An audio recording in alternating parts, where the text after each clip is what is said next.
আম্মুদের বাসায় দুপুরে খাওয়া দাওয়া করে সন্ধ্যার দিকে আমরা সবাই আবার ঘুরতে বের হয়ে যাই। আমরা গিয়েছিলাম বুড়িগঙ্গা নদীতে নৌকায় ঘুরতে।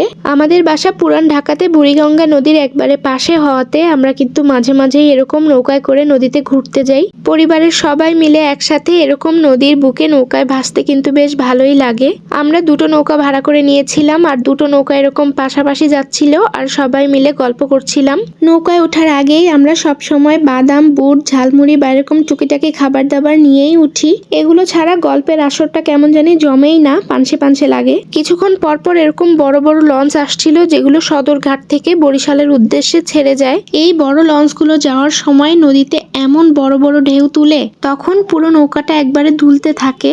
নৌকায় দুলতে দুলতে আকাশে এক ফালি চাঁদের সাথে অনেকটা সময় পার করে আমরা বাসায় ফিরে আসলাম। রাতের বেলায় আবার বাচ্চারা সবাই মিলে ছাদে বাজি ফাটাচ্ছিল। আমি আবার এক ফাঁকে ওখানেও জয়েন হলাম। রাতের বেলা কি করো ছাদে? আমরা বোম ফাটাই। বোম ফাটাও না বাজি ফাটাও? তোমার তো এই কথা পুলিশে শুনলে ধরে নিয়ে যাবে। নিউক্লিয়ার বোম ফাটাই। Nuclear bomb. 3 2 1 আমি ভয় পেয়ে গেছি।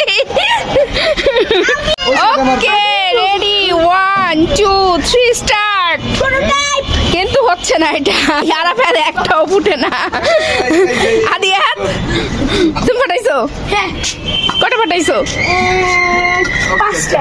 ওই যে জ্বালাচ্ছি জ্বালাচ্ছি, সবাই সাবধান। 3 2 1 রেডি 1 2 3 সাবধান।